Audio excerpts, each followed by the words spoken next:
මට ඕන උනේ ප්‍රශ්නයකට රිද්දන්න. දවසක් මම වෙන ගෑනු කෙනෙක්ව බෝඩිමට ගෙනාවා. ඒ වෙලාවේ අයියේ ප්‍රශ්නයක් එතෙන්ට ආවා.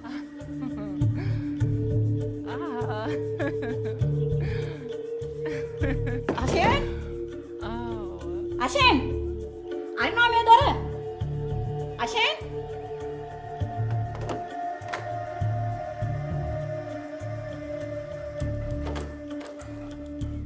කවුද ඇතුළේ ඉන්නේ? මොකද මේ? තමුන් බුර්කයන් ලෑස්ති වෙන්න එපා. ගෑණියෙක් ගෙනවනේ.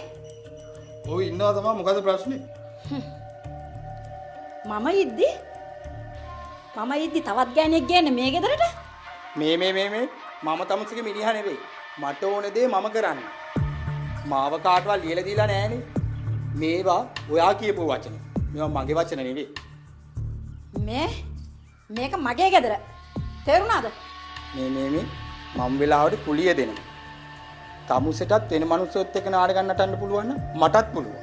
මේ කුලියට ඉන්නව නම් ඉන්නවා. හැබැයි ගෑනු ගහන්න තානා. කාවද ගේන්නේ නැද්ද කියලා තීරණය කරන්නේ මම. අර මිනිස්සයා කාමරේට දාගන්න එක නතර කරනවා. ඊට පස්සේ මම ගෑනු ගේන එක නතර කරනවා. ඒ වටේ නම් වෙන බෝඩිමක් හොයාගන්න. ප්‍රශ්නයක් නැහැ. මට වෙන බෝඩිමක් හොයාගන්න පුළුවන්.